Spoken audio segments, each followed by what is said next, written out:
بسم اللہ الرحمن الرحیم۔ السلام علیکم 9th کلاس۔ آج ہمارا مطالعہ پاکستان کا لیکچر نمبر 1 ہے۔ ہم اپنا باب نمبر 4 سٹارٹ کریں گے، خواتین کو با اختیار بنانا۔ اس کا آج ہم جو عنوان پڑھیں گے، قرآن و حدیث کی روشنی میں خواتین کے اسلام کے حوالے سے حقوق، یعنی اسلام نے خواتین کو کیا حقوق عطا کیے ہیں۔ اس کے اہم نکات ہم دیکھتے ہیں۔ اسلام کی نظر میں مرد اور عورت برابر ہیں، یعنی اسلام نے مرد اور عورت میں کوئی تفریق نہیں رکھی۔ اللہ تعالیٰ نے فرمایا ہے کہ مرد اور عورت اسلام کی نظر سے برابر ہیں۔ اس لحاظ سے جنس کی بنیاد پر مرد اور عورت میں کوئی تفریق نہیں ہے۔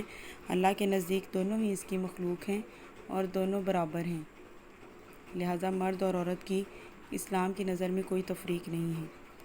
اللہ تعالیٰ نے سب انسانوں کو ایک شخص سے پیدا کیا۔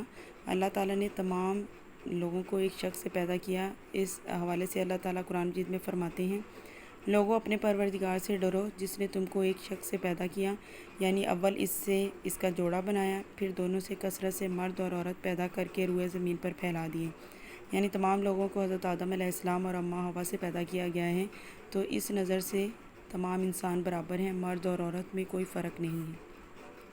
عورت وہ لفظ ہے جو انسان کو عزت و حرمت سے آگاہ کرتا ہے۔ عورت وہ لفظ ہے جو انسان کو عزت اور پاکیزگی سے آگاہ کرتا ہے، باخبر کرتا ہے۔ عورت ہی کے وجود سے کائنات میں رنگ ہیں۔ اسلام جو ہے وہ عورت کے ہر طرح کے ظلم و زیادتی سے روکتا ہے، منع کرتا ہے، اس کی مذمت کرتا ہے۔ اسلام کی روح سے خواتین جو ہیں وہ مردوں کے برابر ہیں۔ کچھ مرد جو ہیں وہ اپنی برتری دکھانے کے لیے یا عورتوں کو کمتر ثابت کرنے کے لیے ان پر ظلم و زیادتی کرتے ہیں، جس سے منع فرمایا گیا ہے۔ اللہ تعالیٰ نے عورت پر کسی بھی قسم کے تشدد سے منع کیا ہے۔ اسلام نے خواتین کو زندگی کے ہر شعبے میں ذمہ داریاں سونپی ہیں۔ اسلام کی روح سے خواتین کو بہت ساری ذمہ داریاں سونپی گئی ہیں زندگی کے تمام شعبوں میں، خواہ وہ گھر ہے یا گھر سے باہر اگر وہ کوئی ذمہ داری ادا کر رہی ہے، کوئی کام کر رہی ہے، تو ہر حوالے سے عورت کو بہت ساری ذمہ داریاں سونپ دی گئی ہیں، جس سے اندازہ ہوتا ہے کہ مردوں کے ساتھ ساتھ عورتیں بھی جو ہے وہ ترقی کر سکتی ہیں۔ یہ عورت کو اپنی حدود کے اندر رہتے ہوئے، جو اسلام نے حدود مقرر کر دی ہے اس کے اندر رہتے ہوئے، وہ اپنی ترقی کے لیے یا کوئی بھی روزگار حاصل کرنے کے لیے باہر نکل سکتی ہیں اور اپنی ذمہ داری جو ہے وہ احسن طریقے سے سر انجام دے سکتی ہیں۔ اس بنا پر عورت اور مرد میں کوئی فرق نہیں رکھا گیا، یعنی جس طرح سے مرد پر بہت ساری ذمہ داریاں عائد ہوتی ہیں، اسی طرح عورت پر بھی ہوتی ہیں، اور عورت جو ہے وہ اچھے طریقے سے اپنی ذمہ داریاں نبھا سکتی ہیں۔ اللہ کے ہاں اعمال کے صلے میں مرد اور عورت کی کوئی تفریق نہیں ہے۔ اللہ تعالیٰ کے ہاں اعمال کے بدلے میں مرد اور عورت کی کوئی تفریق نہیں ہے۔ اللہ تعالیٰ نے کئی مقامات پر قرآن پاک میں فرمایا ہے کہ میں کسی عمل کرنے والے کے عمل کو مرد ہو یا عورت ضائع نہیں کرتا، یعنی مرد اگر نیک عمل کرے گا تو اس کو بھی اس کا صلہ ملے گا، اور اگر عورت نیک عمل کرے گی تو اس کو بھی برابر صلہ ملے گا۔ اس لحاظ سے مرد اور عورت میں کوئی فرق نہیں ہے کہ مرد کو اس کے عمل کا زیادہ ثواب ملے گا اور عورت کو کم ملے گا۔ اسلام کے عمل سے پہلے عرب معاشرے میں لڑکی کو پیدا ہوتے ہی دفنا دیتے تھے۔ اسلام کے آنے سے پہلے عرب معاشرے میں یہ جاہلانہ رسم تھی کہ لڑکی کو پیدا ہوتے ہی دفنا دیا جاتا تھا، زندہ درگور کر دیا جاتا تھا۔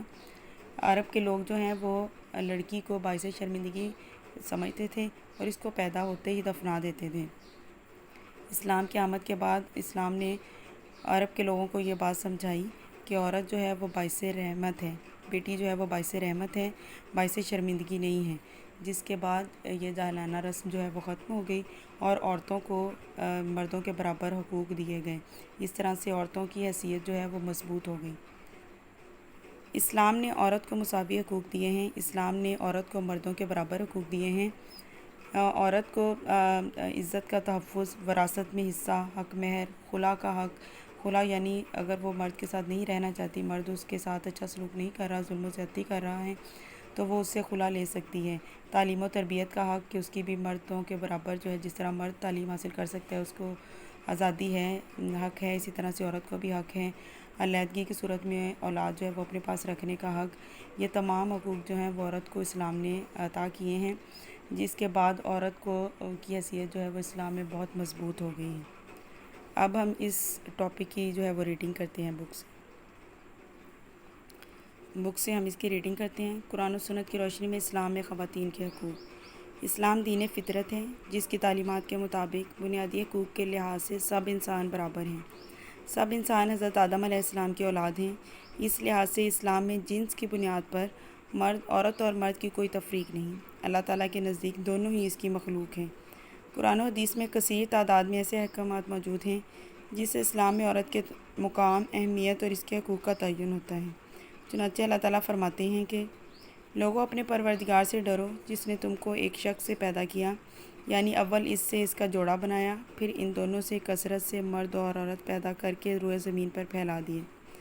عورت وہ لفظ ہے جو انسان کو عزت و حرمت سے آگاہ کرتا ہے اور جس کے وجود سے کائنات میں رنگ ہے۔ تمام مذاہب بشمول اسلام ہر قسم کے نسوانی تشدد کی مذمت کرتے ہیں۔ نسوانی تشدد یعنی عورتوں پر جو ظلم اور زیادتی کی جاتی ہے۔ اسلام نے خواتین کو حکومت، سیاست، قیادت، انتظامات اور مشاورت سمیت زندگی کے تمام شعبوں میں اہم ذمہ داریاں سونپ دیں۔ اکثر عورتیں اس تصور کی بنا پر تشدد کا شکار ہوتی ہیں کہ وہ مردوں کی نسبت کمتر ہیں۔ بہرحال قرآن مجید کی یہ آیات اس بات کی ترجمانی کرتی ہیں کہ اللہ تعالیٰ کے ہاں مردوں اور عورتوں کا رتبہ بحیثیت انسان برابر ہے۔ میں کسی عمل کرنے والے کے عمل کو مرد ہو یا عورت ضائع نہیں کرتا، تم ایک دوسرے کے ہم جنس ہو۔ سورہ آل عمران کی یہ آیت نمبر 195 تھی۔ جو شخص نیک اعمال کرے گا، مرد ہو یا عورت، وہ مومن بھی ہوگا تو ہم اس کو دنیا میں پاک اور آرام کی زندگی سے زندہ رکھیں گے اور آخرت میں ان کے اعمال کا نہایت اچھا صلہ دیں گے۔ اس کے بعد عرب معاشرے میں اسلام کی آمد سے پہلے دور جاہلیت میں لڑکی پیدا ہونے پر اسے زندہ درگور کر دیا جاتا تھا۔ زندہ درگور کرنا یعنی پیدا ہوتے ہی زندہ دفنا دیا جاتا تھا۔ اسلام نے لڑکی کو رحمت بنایا اور گھر کا سکون بنایا۔ اسلام کا سورج طلوع ہوا تو عورت کو ظلم کے اندھیروں سے نجات ملی۔ اسلام نے عورت کو ذلت سے چھٹکارا دلا کر عزت و حرمت سے نوازا۔ عورت کو زندہ دفنانے کی جاہلانہ رسم ختم ہوئی۔ اسلام نے ہی عورتوں کو مردوں کے مساوی حقوق دیے اور عورت کی حیثیت مستحکم کی۔ اسلام نے عورت کو مساوی حقوق، عزت کا تحفظ، وراثت میں حصہ، حق مہر، خلا کا حق، تعلیم و تربیت کا حق، علیحدگی کی صورت میں اولاد رکھنے کا حق، رائے دہی کا حق، مشاورت کا حق عطا کیا۔ اگر عورت کے پاس ذریعہ روزگار ہو تب بھی اسلام نے یہ نہیں کیا کہ وہ اولاد کی کفالت کرے، یعنی اولاد کی تمام ذمہ داریاں عورت اگر روزگار کما رہی ہے، کچھ اس کے پاس روزگار ہے تو یہ ذمہ داری عورت پر نہیں ہے کہ وہ اولاد کی کفالت کرے گی، اس کی تمام ذمہ داریاں پوری کریں گی، اس کی پرورش کرے گی۔ یہ ذمہ داری والد کی ہے، بلکہ یہ ذمہ داری والد کی ہے، یعنی کما کر لا کر دینے کی ذمہ داری جو ہے وہ والد کو دی گئی ہے۔ ماں، بہن، بیٹی، بیوی کی شکل میں اسلام نے ہر رشتے میں عورت کا ترکے میں حصہ رکھا ہے۔ ترکے یعنی وراثت میں عورت کو برابر حصہ رکھا گیا ہے۔ مرد کے برابر اگر مرد کو 2 حصے مل رہے ہیں تو عورت کو 1 حصہ ملے گا، یعنی عورت کو بھی وراثت میں حصہ دار ٹھہرایا گیا۔ اسلام میں عمل اور اجر میں مرد اور عورت مساوی ہیں، چنانچہ قرآن پاک میں واضح کر دیا گیا ہے کہ مردوں کو ان کاموں کا ثواب ہے جو انہوں نے کیے اور عورتوں کو ان کاموں کا ثواب ہے جو انہوں نے کیے، اور اللہ سے اس کا فضل و کرم مانگتے رہو۔ یہاں تک ہم نے ریڈنگ کرنی تھی۔ یہ ہمارا لیکچر نمبر 1 جو ہے یہ ہم نے اپنے ٹاپک کا نصف جو ہے اس کی ریڈنگ کی ہے۔ جو لیکچر نمبر 2 ہوگا اس میں ہم باقی جو نصف رہتا ہے اس کی ریڈنگ کریں گے۔ یہ آپ کی آج کی ڈائری بھی ہے، آپ نے اس کو رف بائنڈر پر ایک دفعہ لکھنا بھی ہے اور اس کو یاد بھی کرنا ہے۔ اللہ حافظ۔